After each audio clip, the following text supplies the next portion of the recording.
Bodhi Pariyatti, Class 3, Paper 1, Episode 19, sponsored by Venerable Dr. Dhamma Vijaya Guruma, Nirvan Murti Bihar, Kimdol, Kathmandu.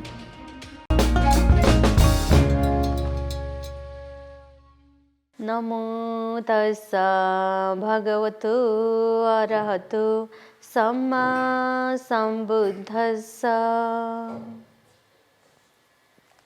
Bodhi television हेरेर बसिराख्नुभएका तपाईँ सम्पूर्ण दर्शक महानुभावहरूलाई हार्दिक स्वागत गर्नुको साथसाथै मङ्गल मैत्रीको कामना गर्न चाहन्छु।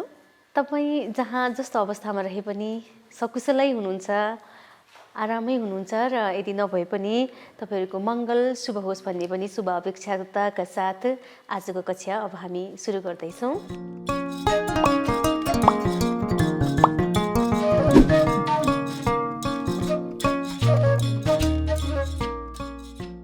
आजको कक्षा अर्थात् मुख्य पाठ्यवस्तु विषयवस्तु सुरु गर्नुभन्दा अगाडि हाम्रो पहिलो चरण चाहिँ रहेको छ गृह कार्य चेक गर्ने चरण। यो त तपाईहरुलाई थाहा नै छ नि है।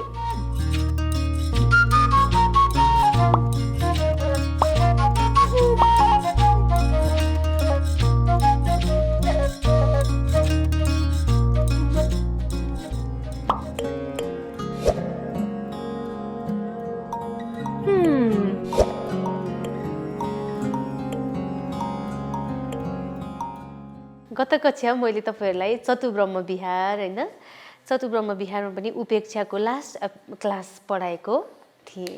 तपाईहरुलाई पनि याद छ नि है। त्यही अनुसार गृह कार्य पनि गर्नको लागि मैले दिएकी थिएँ।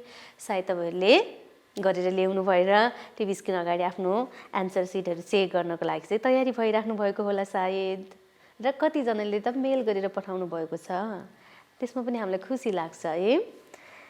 अब हामी त्यो प्रश्नको उत्तरहरू चेक गर्नतर्फ लागौं है त। 1 नम्बरमा थियो तल दिएका प्रश्नहरूको उत्तर दिनुहोस् अनि क नम्बरमा उपेक्षा ब्रह्म विहारको महत्व बारे कुनै 3 बुँदाहरू लेख्नुहोस्।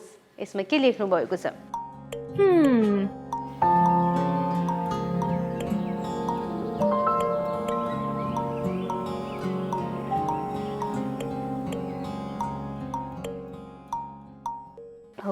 उपेक्षा ब्रह्म विहारको महत्व बारे 3 बुँदाहरू चाहिँ के हुन सक्छ त?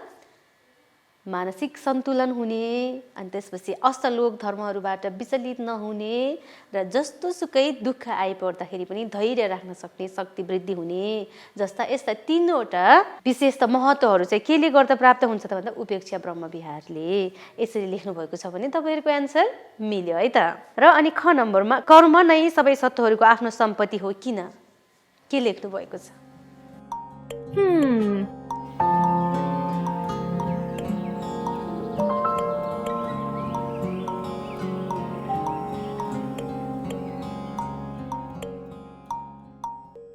हो है, कर्म नै सबै प्राणीहरूको आफ्नो सम्पत्ति हो। आफ्नो सम्पत्ति भनेर लिन योग्य चीज, आफ्नो हातमा लिन योग्य चीज भनेको नै आफूले गर्ने कर्महरू हुन्। ती कर्महरूमा पनि वचनले गरिने कर्म, वचनले बोलिने कर्म, शरीरले गरिने कार्यहरू र मनले सोचिने सोचाइहरू, यो 3 वटा कर्महरू नै हाम्रो मुख्य चाहिँ तपाईँ हामी मानिस र अन्य सत्व प्राणीहरूको पनि यही सम्पत्ति रहेको हुन्छ। कर्म नै प्राणीहरूको सम्पत्ति हो र यही कर्मले नै मानिसहरूले आफ्नो जीव धारण गर्नेदेखि लिएर आफ्नो जुन संसार कुन गतिमा जन्म लिने हो आफ्नै कर्मको त्यही कर्मको कारणले हुने हुन्छ। त्यसैले सबै प्राणीहरूको सम्पत्ति नै कर्म हो भनेर लेख्नु भएको छ भने यो प्रश्नको उत्तर मिल्यो। अब ग नम्बरमा भगवान बुद्ध कहाँ गाली गर्न आएको ब्राह्मणलाई बुद्धले कसरी सम्झाउनु भयो?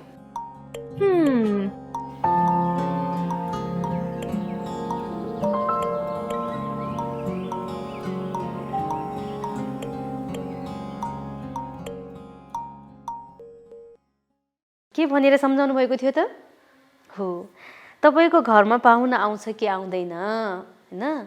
पाहुना आउँदाखेरि यदि पाहुना आउँछ भने पाहुना आउँदाखेरि तपाईले मिठो मिठो पकाएर दिनुहुँदा पाहुनालाई दिएको जुन मिठो मिठो खानेकुरा यदि पाहुनाले स्वीकार गरेन भने त्यो कसले खानुपर्ने हुन्छ त? जसले पकाएको हो, जो फ्यामिलीको मेम्बरहरू हो उनीहरूले नै खानुपर्ने हुन्छ। हो, त्यस्तै नै यदि कोही व्यक्तिप्रति हामीले गाली गर्छौं, नराम्रो दृष्टिले गर्छौं, भन्छौं भने त्यसको त्यो जसलाई गाली गरेको हो त्यो व्यक्तिले लिएन भने त्यसको फल चाहिँ आफै भोग्नुपर्ने हुन्छ। हो ब्राह्मण अहिले त्यस्तै गरी तिमीले मलाई गाली रूपी यो मिठो खानेकुराहरू दियौ, गाली रूपी शब्दहरू दियौ, यसको खाना चाहिँ मैले यो स्वीकार गरेको छैन, त्यसैले तिमी आफैले नै त्यो भोग्नुपर्ने हुन्छ, तिमी आफैले नै पर्ने हुन्छ भनेर सम्झाउनु भएको थियो। यसरी लेख्नुभयो भने तपाईँको प्रश्नको उत्तरहरू मिल्यो है त। र अनि त्यसपछि छ अर्को, चिन्चा मानविकाले भगवान बुद्धलाई के भनेर दोषारोपण गरेका थिए? के लेख्नु भएको छ त?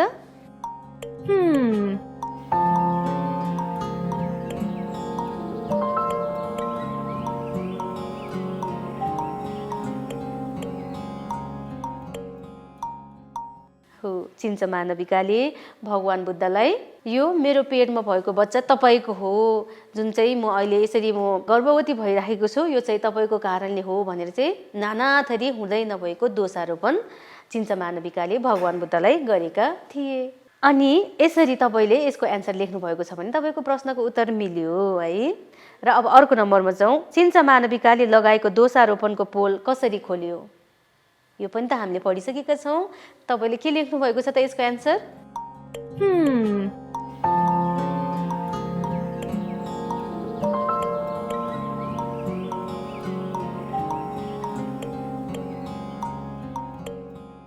हो, चिन्चा मानविकाले लगाएको दोषारोपणको पोल चाहिँ कसरी खोल्यो त? अब चिन्चा मानविकाले जुन धर्मसभामा धर्म देशमा भइराखेको कार्य भइराखेको ठाउँमा गएर भगवान बुद्धलाई त नाना थरी आरोप लगाएर यो मेरो पेटमा भएको बच्चा तपाईँको हो, अनि तपाईँ किन यसरी धर्म देशमा मात्रै गरेर हिँड्नुहुन्छ, बच्चा र मेरो चाहिँ हेर्नु पर्दैन, सोच्नु पर्दैन भनेर गाली गर्न गएको, कराउन गएको थियो।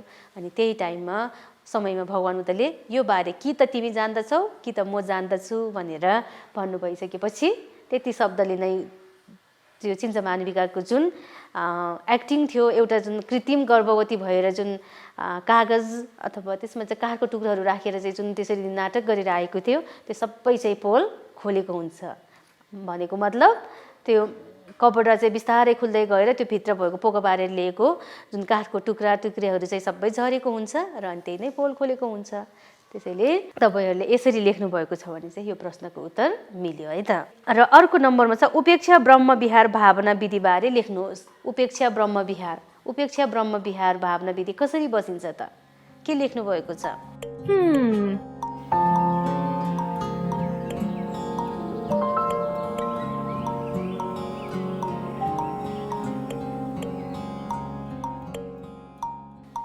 हो, उपेक्षा ब्रह्म विहार भावना विधि चाहिँ आफ्नो कर्म नै आफ्नो सम्पत्ति हो र प्रत्येक प्राणीहरूले, सबै प्राणीहरूले आफ्नो कर्म अनुसारै फल भोग गरिरहेका छन् भनेर मनमा त्यस्तो भावना फिजाएर ध्यान बस्नाले उपेक्षा ध्यान विधि अथवा उपेक्षा ब्रह्म विहार चाहिँ उपेक्षा ध्यान भावना चाहिँ झन् वृद्धि हुँदै जाने हुन्छ र उपेक्षा ध्यान भावना पनि यसरी बस्न सकिन्छ।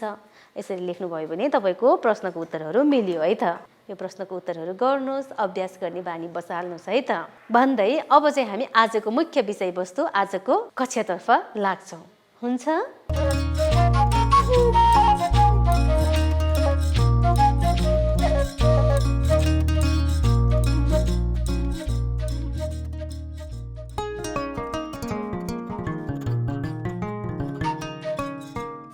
आजको चाहिँ हाम्रो मुख्य विषयवस्तु रहेको छ अब आजको कक्षाबाट हाम्रो नयाँ च्याप्टर सुरु हुन्छ है त।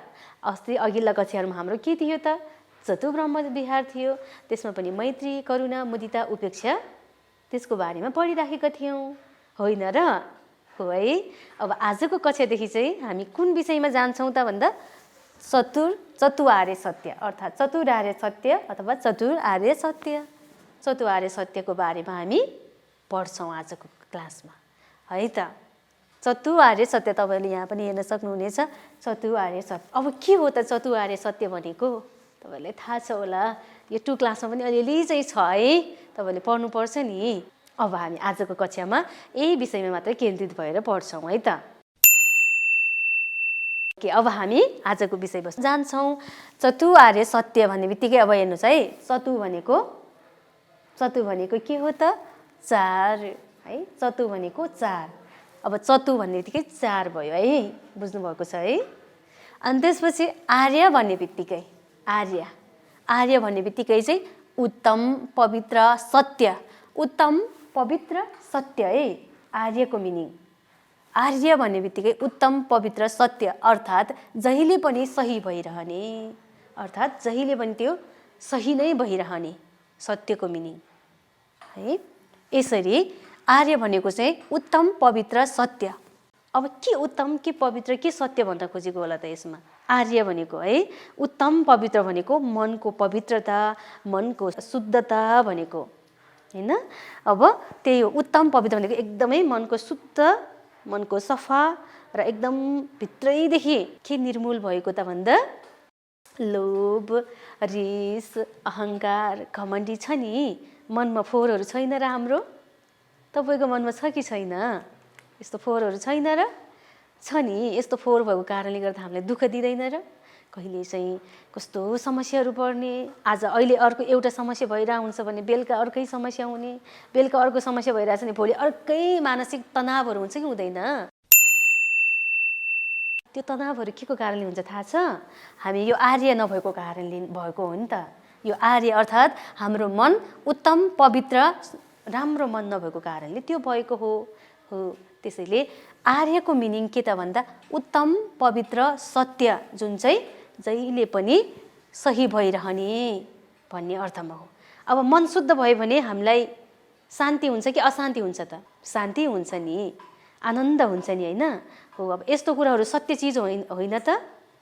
यसले परिवर्तन गरेर परिवर्तन गर्न सकिन्छ त? सकिँदैन नि हैन। सत्य चिज भएको कारणले यसलाई चाहिँ जहिले पनि सही भइरहने भन्ने अर्थमा भनेको है। अनि त्यसैले निर्मल चित्त भएको व्यक्तिलाई चाहिँ के भनिन्छ त? आर्य भनिन्छ। निर्मल सफा पिउने पानी जस्तो सफा मन भएको व्यक्ति, शुद्ध मन भएको व्यक्तिलाई के भनिन्छ त? आर्य भनिन्छ। अब भन्नुहोस् त, तपाईँ हामी आर्यभित्र पर्छौँ कि अनार्यभित्र पर्छौँ त? आर्यभित्र पर्न त मुस्किलै पर्छ। एकछिन मनमा सुख शान्ति आनन्द अलिकति राम्रो भावना एकछिन आउला जस्तो छ, त्यसपछि त फेरि के आइदिन्छ हाम्रो मनमा? रिस आइदिन्छ, लोभ आइदिन्छ, ईर्ष्या आइदिन्छ, के आउँछन्, जसले गर्दा हामी यो आर्य व्यक्तिमा भन्नलाई अलिकति सुहाउँछ त? सुहाउँदैन जस्तो छ है। तर हामी परियति पढेको विद्यार्थी, हामी शिक्षक शिक्षिका सबैजना अब यस्तो मार्गमा लाग्नु चाहिँ आवश्यक छ है। र अब आर्य सत्यले मानिसलाई आर्य बनाउँछ। यस्तो सत्यहरूले चाहिँ मानिसलाई के बनाउँछ त? आर्य व्यक्ति बनाउँछ। भनेको यो चतुर आर्य सत्यले चाहिँ मानिसलाई आर्य व्यक्ति बनाउँछ। मानिसलाई चाहिँ साँच्चीकैको रियल ह्युमन बिइङ हुनुको त्यस्तो व्यक्ति चाहिँ बनाउँछ भन्ने अर्थमा यो भनेपछि बुझ्नुभयो? चतु आर्य भनेको, चतु भनेको चार, आर्य भनेको उत्तम पवित्र, सत्य भनेको जहिले पनि सही भइरहने, त्यो मिस्टेक नै नहुने भन्ने अर्थमा हो। यसरी चतु आर्य सत्य भनेको चाहिँ चारवटा हुन्छन्, जुन सधैँ सही भइरहने, कहिले पनि त्यो चाहिँ असत्य भनेको नहुने, जुन उत्तम पवित्र श्रेष्ठ चिजहरू छन् नि, त्यस्तो चारवटा चिजहरूलाई, त्यस्तो चारवटा बुधहरूलाई चाहिँ के भनिन्छ त भन्दा चतुर आर्य सत्य भनेर भनिन्छ। बुझ्नुभयो? अलिकति भए पनि तपाईँहरूलाई जानकारी भयो नि है। त्यसो भए अब हामी हेरौँ तल 45 वर्षसम्म दिनुभएका उपदेशहरू भनेको छ है। यसमा बुकमा पनि यो कुराहरू छ। भगवान बुद्धले दिनुभएका जुन 45 वर्षसम्म दिनुभएका जति पनि उपदेशहरू छन् नि, त्यो उपदेशहरू केमा आधारित छन् त? यसमा आधारित छन्। केमा भन्नुहोस् त एकचोटि? हो, चतुर आर्य सत्य, चतुर आर्य सत्यमा आधारित छन् भगवान बुद्धले 45 वर्षसम्म दिनुभएका सबै उपदेशहरू। भनेको यो कस्तो होला, के होला? अब हामी चाहिँ यसमै खोतलेर हाम्रो कक्षाहरू चाहिँ यो पछि पनि हुने कक्षाहरू चाहिँ यसैमा आधारित नै हुनेछ है। अब भगवान बुद्धले जुन 35 वर्षसम्म दिनुभएका उपदेशहरू पनि सबै नै चतुर आर्य सत्यमा आधारित छ। र सबभन्दा पहिला भगवान बुद्धले उपदेश दिनुभएको कहाँ हो त भन्दा ऋषिपतन अर्थात् मृगदाउन सारनाथ पनि भनिन्छ। यहाँ चाहिँ उपदेश दिनुभएको थियो भगवान बुद्धले सबभन्दा पहिला है। त्यसैले भगवान बुद्धले सबभन्दा पहिला यो उपदेश दिनुभएको ठाउँ चाहिँ ऋषिपतन मृगदाउन सारनाथमा हो। र त्यो समयमा के को उपदेश दिनुभएको थियो, के बारे उपदेश दिनुभएको थियो त भन्दा यही विषयमा आधारित नै उपदेश दिनुभएको थियो। चतुर आर्य सत्य, आर्य अष्टाङ्गिक मार्ग हैन, यो विषयमा नै उपदेश दिनुभएको थियो भगवान बुद्धले। अब कुन ठाउँ, यो ठाउँको नाम एकदम याद गर्नुहोस् है। एकचोटि हेर्नुहोस् त, ऋषिपतन, मृगदावन, सारनाथ। यो चाहिँ तपाईँहरूले यो ऋषिपतन किन भनिएको भन्ने कुरा चाहिँ पहिला पनि पढ्नु भएको छ है, हाम्रो बुद्ध जीवनीको कक्षामा पनि। तपाईँहरूले अघिल्लो कक्षाहरूमा पनि यो पढिसक्नु भएको छ। अनि अब यो ठाउँ, यो तिनटै ठाउँ भनेको एउटै हो है, यो एउटै ठाउँ, तर यो विभिन्न नामहरूले चिनिने। ऋषिपतन, मृगदावन, सारनाथ भनेर चिनिने। अनि यो ठाउँमा चाहिँ पहिला, सबभन्दा पहिला भगवान बुद्धले यो चतुरार्य सत्यको बारेमा देशना गर्नुभएको थियो। चतुरार्य सत्य, आर्य अष्टाङ्गिक मार्गको बारेमा। कसलाई त अब यहाँ हेर्नुहोस्, पञ्चवर्गीय भिक्षुहरूलाई, पञ्चवर्गीय भिक्षुहरूले अनुत्तर धर्मचक्र प्रवर्तन गर्नुभएको थियो भनेको, यो धर्मचक्र प्रवर्तन भनेको नै धर्मको चक्क गुडाइएको हो भनेको, धर्मको बारेमा देशना गरिएको फर्स्ट टाइम यहाँ हो। अब कसलाई त भन्दा पञ्चवर्गीय भिक्षुहरू। ल अब भन्नुहोस् त तपाईँहरूले, पञ्चवर्गीय भिक्षुहरू भनेको को हुन्?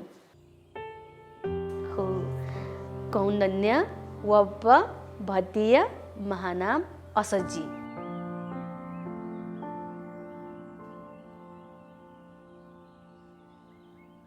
यो 5 जना भिक्षुहरूलाई भगवान बुद्धले सर्वप्रथम के को बारेमा देशना गर्नुभएको थियो त? चतुरार्य सत्यको बारेमा देशना गर्नुभएको थियो। अर्थात् चतुरार्य सत्य र आर्य अष्टाङ्गिक मार्गको बारेमा धर्मचक्र प्रवर्तन गर्नुभएको थियो। धर्मचक्र प्रवर्तन है, पञ्चवर्गीय भिक्षुहरूलाई अनुत्तर धर्मचक्र प्रवर्तन, उत्तमति उत्तम, अनुत्तर भनेको बेस्ट अफ द बेस्ट, धर्मचक्र भनेको यहाँ हेर्नुहोस् है त, धर्मचक्रको मिनिङ के रहेछ? 4 आर्य सत्यको स्थापना। धर्मचक्र 4 आर्य सत्यको स्थापना भनेको के? 4 आर्य सत्य त यसैले भनेको है, चतुरार्य सत्यको स्थापना। अनि चतुर आर्य सत्यको स्थापना गर्नु अथवा प्रकाशमा ल्याउनु, अर्थ्याउनु, खुलस्त गर्नु, खुलस्त वर्णन गर्नु, व्याख्या गर्नु भनेको मतलब है चतुर आर्य सत्यको बारेमा सबैभन्दा पहिला भगवान बुद्धले देशना गर्नुभएको कहाँ रहेछ त? ऋषिपतन, मृगदावन अर्थात् सारनाथ एउटै ठाउँ भयो। कसलाई गर्नुभएको त? हो, पञ्चवर्गीय भिक्षुहरूलाई गर्नुभएको थियो। अब त्यो के हो त? यसरी धर्मचक्र प्रवर्तन भन्ने बित्तिकै धर्मको चक्क गुडाएको भनेको त्यो समयदेखि, त्यो ठाउँ जुन सारनाथदेखि, त्यो समयमा त्यही बेलादेखि धर्मको बारेमा चाहिँ देशना गर्नुभएको थियो भगवान बुद्धले। र फर्स्टमा देशना गर्नु हुँदैन, के को बारेमा देशना गर्नुभएको रहेछ त? अब चतुरार्य सत्यको बारेमा हैन। त्यसैले चाहिँ त्यो समयमा नै यो चतुरार्य सत्य भनेको के हो, यसको महत्त्व यस्तो छ भनेर चाहिँ सम्पूर्ण भिक्षुहरूलाई भन्नुभएको थियो। बुझ्नुभएको छ है? बुझ्नुभएको छ नि है। अनि त्यसपछि अब चतुरार्य सत्य भगवान बुद्धको मौलिक उपदेश हो भनेको, भगवान बुद्धले दिनुभएको उहाँको हरेक शिक्षाहरूमा चाहिँ के पाइन्छ त? यो चतुरार्य सत्यको विशेषता, चतुरार्य सत्यको गुण एउटा न एउटामा चाहिँ भइ नै रहेको हुन्छ। मैले अघि नै भने नि, चतुरार्य सत्य चाहिँ भगवान बुद्धले 45 वर्षमा दिनुभएका उपदेशहरू सबैमा चाहिँ यो चतुरार्य सत्यको गुण चाहिँ समेटिएकै हुन्छ। अब त्यस्तो शिक्षा भनेको के हो, त्यस्तो 4वटा भनेको के हो, तपाईँहरूले खुल्दुल लागिराखेको होला है। अब हामी पढ्ने भनेको नै यही विषयवस्तुहरूमा नै आधारित रहेर पढ्नेछौँ। यो हेडिङ नै त्यही छ हाम्रो, त्यही भएर हाम्रो अघिल्लो अब आउने पछिल्लो कक्षाहरू पनि त्यसमै आधारित हुनेछ। यसरी अब तपाईँले यति चतुरार्य सत्य भन्ने बित्तिकै यति कुरा त बुझ्नुभयो नि है। र अब यहाँ यति सकिसकेपछि अब हामी जान्छौँ बुद्ध है। बुद्ध भनेको चाहिँ को हो त, के हो त भन्ने विषयमा है। बुद्ध भनेको व्यक्तिको नाम हो त? व्यक्तिको नाम हो र? बुद्ध भनेको व्यक्तिको नाम होइन होला। कोहीमा अब यो हाम्रो समाजमा छन् बुद्ध भन्ने व्यक्तिको नाम राखेकोहरू धेरै छन्, तर साँच्चीकै हामीले त जुन भगवान बुद्ध भनिरहेछौँ नि, भनिराखेका हुन्छौँ नि होइन। हो, उहाँ भगवान बुद्ध चाहिँ अब कसलाई भनिन्छ त? हेरौँ है त। अब हेर्नुहोस् है त, यहाँ बुद्ध छ, बुद्ध। अनि त्यसपछि बुद्ध भनेको चाहिँ व्यक्तिको नाम होइन। यो चाहिँ के हो त? जसले बोध गर्ने काम गर्छ उसलाई बुद्ध भनिन्छ। जसले चाहिँ बोध भनेको बुझ्ने काम गर्छ, जसले शिक्षाहरूलाई बुझ्ने काम गर्छ, यथार्थ सत्य कुराहरूलाई बुझ्ने काम गर्छ, अथवा यहाँ भनिरहेछ नि शब्द बोध गर्ने काम गर्छ, त त्यस्तो व्यक्तिलाई के भनिन्छ त? बुद्ध भनेर भनिन्छ। बुझ्नुभयो? अब भनेपछि बुद्ध व्यक्तिको नाम होइन रहेछ। केबाट आएको रहेछ त भन्दा बुझेको भएर, बोध गरेको भएर, ज्ञान अवबोध भएको, ज्ञान के गरेको त? हासिल गरेको भएर बुद्ध भनेर भनेको रहेछ। भनेपछि बुद्ध भनेको व्यक्तिको नाम होइन, जसले बोध गर्ने काम गर्छ उसलाई बुद्ध भनिन्छ। अब केलाई बोध गरेको त, केलाई चाहिँ बुझेको त? यहाँ हेर्नुहोस् त, चतुर आर्य सत्य अवबोध गर्ने व्यक्तिलाई नै बुद्ध भनिन्छ। भनेपछि कस्तो शिक्षा होला त यो? के हो त यो यस्तो? जसले चतुर आर्य सत्य अवबोध गरेको छ नि त्यसलाई नै बुद्ध भनिन्छ अरे। ल भनेपछि हाम्रो साधारण नर्मली मान्छेहरूको बुद्ध राखेको र हाम्रो जुन भगवान् बुद्धको बुद्ध हुनुभएको त नाममा कति डिफ्रेन्स छ। अब हेर्नुहोस् है त, जसले यो चतुर आर्य सत्य भन्ने यो विषयमा यति गम्भीर रहेछ कि त्यो विषयमा बोध गर्यो भने त्यसलाई नै बुद्ध भनिने रहेछ। भनेपछि कस्तो मात्रै गम्भीर होला, कति मात्रै सत्य ट्रुथफुल कुरा होला त्यो है। त्यसैले अब हामीले सिम्पली बुझ्नु पर्यो बुद्ध कसलाई भनिने रहेछ त भन्दा जसले ज्ञानलाई बोध गरेको छ, जसले ट्रुथफुल कुराहरूलाई बोध गरेको छ त्यो व्यक्तिलाई बुद्ध भनिने रहेछ। बुझेको भएर, बोध गरेको भएर नै बुद्ध भनिने रहेछ। के बुझेको रहेछ त भन्दा चतुर आर्य सत्यलाई अवबोध गरेकोलाई, चतुर आर्य सत्यको बारेमा राम्रोसँग बुझेको, दक्खल ज्ञान लिएको व्यक्तिलाई बुद्ध भनेर भनिन्छ। बुझ्नुभयो? ठिक छ है। बुद्धको मिनिङ अहिलेलाई यति बुझिराख्नुहोस्। अनि हामी यो चतुर आर्य सत्यको क्रमशः भन्दै जाने क्रममा यसमा एउटा एउटा गरेर त जाने नै छौँ है त। अनि अब छ है, अझै पनि छ। यहाँ हेर्नुहोस्, अझै पनि बुद्धको बारेमा बुद्धले भन्नुभएको छ, चतुर आर्य सत्यको बारेमा अझै पनि बुद्धले के भनिराख्नु भएको छ त भन्दा हेर्नुहोस् त, बुद्धले चाहिँ अझै पनि चतुर आर्य सत्यको बारेमा के भन्नुभएको छ त भन्दा जबसम्म, हेर्नुहोस् है, जबसम्म चार आर्य सत्यको यथार्थता ज्ञान दर्शन भएको थिएन होइन, अनुत्तर बोधि ज्ञानमाथि विजय भए भन्ने निश्चित भएन, त्यस बेलासम्म ब्रह्म देव मनुष्यलोकमा मैले बुद्धत्व प्राप्त गरेँ भनिन, बुद्धत्व प्राप्त गरेँ भनेर चाहिँ भनिन।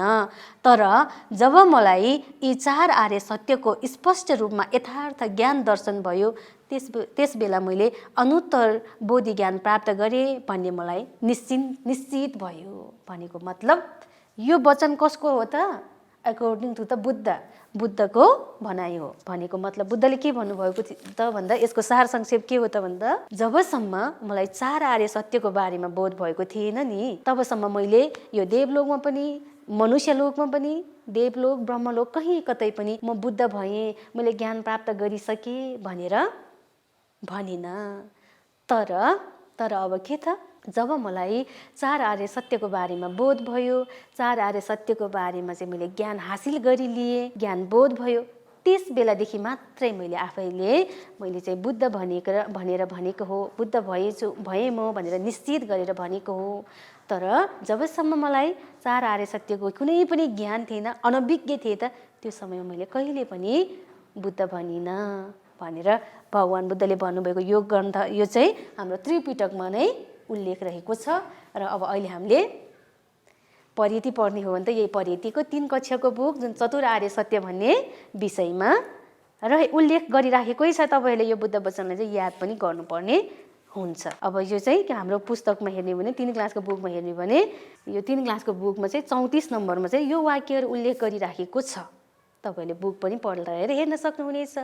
अब यो वाक्य किन भन्यो, कसरी हो, अझ तपाईँहरूले यसमा डिटेलमा जान चाहनुहुन्छ भने त अझ हाम्रो त्रिपिटक ग्रन्थहरू चाहिँ अध्ययन गर्न त सक्नुहुनेछ, होइन र? हो, त्यसैले चार आर्य सत्य भनेको त्यस्तो मोस्ट इम्पोर्टेन्ट भगवान् बुद्धको मुख्य, बुद्ध दर्शनको मुख्य मुटु, फिलोसफी, दर्शन भनेको यो चतुर आर्य सत्य हो है। त्यसैले अब हेर्नुहोस् त, त्यसकारण बोधिज्ञान भन्नु नै चतुर आर्य सत्यको ज्ञान हो। त्यसैले बोधि ज्ञान, बुद्धत्व ज्ञान, जो व्यक्ति बुद्ध हुन्छन्, बुद्धले प्राप्त गर्नुभएको ज्ञान त के हो त भन्दा यही चतुर आर्य सत्यको बारेमा बोध भएको व्यक्तिलाई नै बुद्ध भनिन्छ। त्यसकारण बोधि ज्ञान भन्नु नै चतुर आर्य सत्यको ज्ञान हो। त्यसैले बुद्धत्व ज्ञान, बोधि ज्ञान, बुद्धले प्राप्त गर्नुभएको ज्ञान भन्नु नै के ज्ञान रहेछ त? अब चतुर आर्य सत्यको ज्ञान रहेछ। त्यही बुद्धले सिक्नुभएको ज्ञानको बारेमै हामी अलिअलि भए पनि अहिले के गर्दैछौँ त? पढ्दैछौँ। ल, अनि त्यसपछि बोधिसत्व सिद्धार्थले वैशाख पूर्णिमाको पावन दिनमा बुद्ध गएको बोधि वृक्ष मुनि 35 वर्षको उमेरमा बोधि ज्ञान प्राप्त गर्नुभएको थियो। अब कहिले त? यो त हामी सबैले थाहा नै छ नि है। कहाँ गर्नुभएको थियो त बुद्धले बोधि ज्ञान प्राप्त? बुद्ध गयामा है। त्यसैले अब बुद्ध गयामा भगवान बुद्धले 35 वर्षको उमेरमा बोधि ज्ञान प्राप्त गर्नुभएको थियो, अर्थात् बुद्धत्व ज्ञान प्राप्त गर्नुभएको थियो। अब त्यो बुद्धत्व ज्ञान प्राप्त गर्नु भनेको के को ज्ञान त भन्दा यही चतुर आर्य सत्यको बारेमा बोध भएको थियो है। त्यसैले बोधिसत्व सिद्धार्थले चाहिँ कहिले रहेछ त भन्दा वैशाख पूर्णिमाको पावन दिनमा बुद्धले अर्थात् बोधिसत्व सिद्धार्थले बुद्धत्व ज्ञान चाहिँ प्राप्त गर्नुभएको थियो। त्यसैले त वैशाख पूर्णिमामा बुद्ध जयन्ती मनाउँदैन र मनाइन्छ नि होइन र? बुद्ध जन्मेको उपलक्ष्यलाई लिएर, बुद्धले बुद्धत्व ज्ञान प्राप्त गर्नुभएको उपलक्ष्यलाई लिएर मनाइँदैन र? मनाइन्छ नि होइन? त्यसैले वैशाख पूर्णिमाको दिनमा चाहिँ बुद्ध जन्मिनु भएको होइन, अर्थात् सिद्धार्थ कुमार जन्मिनु भएको, अनि सिद्धार्थले बुद्धत्व ज्ञान प्राप्त गर्नुभएको, यो यस्तो अवसरहरू कारणहरूलाई जुटेर हामीले वैशाख पूर्णिमा मनाउँदैनौँ त? मनाउँछौँ नि है। हो, त्यसले अब त्यो बुद्धत्व ज्ञान प्राप्त गर्नुभएको कारण, बुद्धत्व ज्ञान प्राप्त गर्नु भनेको नै यही चतुर आर्य सत्यलाई बुझेको रहेछ है। यसैले चतुर आर्य सत्य भनेको चाहिँ सार्वजनिक, सर्वहितैषी, सर्वकालीन सत्य हो। अब यो चतुर आर्य सत्य भनेको चाहिँ सार्वजनिक, सबै ठाउँमा, चाहे नेपाल, चाहे अमेरिका होस्, चाहे चाहिँ हामीभन्दा नि धनी धनी राष्ट्रहरू अस्ट्रेलिया, जापान, अमेरिका जस्तोसुकै विकसित राष्ट्र किन नहोस्, हाम्रो जस्तो सानो सानो देशै किन नहोस्, सबै ठाउँमा नै के त यो चतुर आर्य सत्य सार्वजनिक, सबैको लागि नै मिल्ने हो यो, र सर्वहितैषी, सबैको लागि त्यति नै प्रिय, र सार्वकालीन, सधैँ सुनसुकै समयमा पनि, पहिलाको कालमा पनि थियो, अहिले प्रेजेन्ट वर्तमान कालमा पनि छ, र भविष्यत कालमा पनि यो कुराहरू हुनेछ। यसरी चतुर आर्य सत्य भनेको चाहिँ के हो त भन्दाखेरि सबैको सबै, बहुजन हित बहुजन सुखको लागि सार्वजनिक, सर्वहितैषी र सार्वकालीन सत्य हो। अब यस्तो चाहिँ के त भन्दाखेरि चतुर आर्य सत्य भन्ने बित्तिकै अब यस्तो चाहिँ हेर्नुहोस् त यहाँ, चतुर आर्य सत्य, चतु भनेको 4, आर्य भनेको उत्तम, चतु भनेको 4, आर्य भनेको उत्तम पवित्र सत्य भयो होइन, कहिले पनि परिवर्तन नहुने। अब यही कुराहरू यहाँ छ। अब हेर्नुहोस् त अब के रहेछ यो चतुर आर्य सत्यमा। यसको प्रकारहरू चाहिँ दुःख आर्य सत्य है 1 नम्बरमा, दुःख आर्य सत्य, 2 नम्बरमा दुःख समुदय आर्य सत्य, 3 नम्बरमा दुःख निरोध आर्य सत्य, 4 नम्बरमा दुःख निरोधगामिनी प्रतिपदा आर्य सत्य भनेर यसरी 4 प्रकारका सत्यहरू रहेका छन्। अब यो 4 प्रकारको सत्यहरू चाहिँ अब के हुन् त, अथवा यसको मिनिङहरू चाहिँ के हो त, जुन चाहिँ हामी अब अर्को कक्षामा पढ्नेछौँ, हुँदैन त? अर्को कक्षामा हामी अब पछिको कक्षामा चाहिँ हामी दुःख आर्य सत्य भनेको के हो, अनि दुःख समुदय आर्य सत्य भनेको के हो भन्ने यो 2टा कक्षामा आधारित, यो 2टा विषयहरूमा आधारित रहेर हाम्रो अबको नेक्स्ट कक्षा हुनेछ। तर अब तपाईँले अहिले पनि अलिकति केही जानकारी लिउँ के होला जस्तो लाग्छ कि है, थोरै मात्रै म तपाईँलाई जानकारी दिन्छु है त। अब दुःख आर्य सत्य भनेको चाहिँ के होला त? तपाईँले चाहिँ यो 2 क्लासतिर पनि पढ्नु भएको छ, 2, 3 क्लासमा, 1 क्लासमा पनि छ है यो। अब दुःख आर्य सत्य भन्ने बित्तिकै म थोरै मात्रै तपाईँलाई जानकारी दिन्छु। जन्मिनु दुःख, रोगी हुनु दुःख, बुढाबुढी हुनु दुःख, मर्नु दुःख, अनि त्यसपछि अरू के छ? अप्रियसँग, मन नपर्नेसँग बस्नु दुःख, प्रियसँग, मन पर्नेसँग छुटेर बस्नु दुःख, अनि फेरि त्यसपछि अर्को दुःख के छ? आफूले इच्छा गरे जस्तो प्राप्त नहुनु दुःख, र अन्तमा चाहिँ यो शरीर स्कन्द बोकिराख्नु नै, हामीले धारणा गरिराखेको शरीर नै एक प्रकारको दुःखको पोको हो भनेर यसरी जुन यो दुःखहरूको बारेमा छर्लङ्ग ज्ञान हुन्छ त त्यस्तोलाई चाहिँ के भनिन्छ त? दुःख आर्य सत्य भनेर भनिने हुन्छ है। र दुःख समुदय आर्य सत्य भनेको चाहिँ के हो त भन्दा यो दुःखको कारण किन त? मानिसहरू जन्मिन्छन्, रोगी हुन्छन्, बुढाबुढी हुन्छन्, मर्छन् होइन, अनि यो विभिन्न प्रकारको दुःख भोगिराख्नु पर्ने छ त मान्छेले संसारमा, किन त, के को कारणले भन्ने कुरा चाहिँ यसमा आउने हुन्छ। त्यसैले अब यो कक्षाहरू पढ्नको लागि अर्को कक्षाको लागि पनि तपाईँहरू रेडी भएर बस्नुहोस् ल। आजलाई भने चाहिँ हामी यति नै गर्छौँ, र अब तपाईँहरूलाई जुन हामी आजको कक्षाबाट बिदा हुनुभन्दा अगाडि चाहिँ के गर्ने गर्छौँ? गृह कार्य दिने गर्छौँ।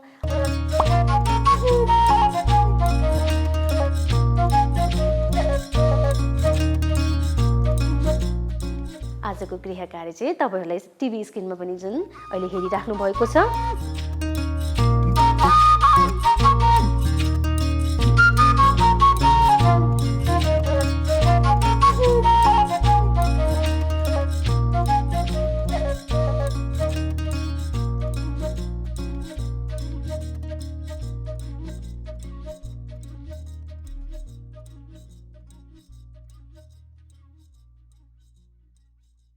यति यो प्रश्नहरूको चाहिँ तपाईँहरूले उत्तरहरू हाम्रो जुन टिभी स्क्रिनमा अहिले मेल आइडी हेरिराख्नु भएको छ, देखिराख्नु भएको छ, त्यो मेल आइडीमा मेल गर्न सक्नुहुनेछ भन्दै यतिन्जेल तपाईँहरूले कक्षामा ध्यान दिएर सुनिदिनु भयो, हेरिदिनु भयो, त्यसको लागि धेरै धेरै धन्यवाद, साधुवाद व्यक्त गर्दै आजको कक्षाबाट म बिदा हुन चाहन्छु। तपाईँहरूको बाँकी पल शुभ रहोस्। भवतु सर्वमङ्गलं।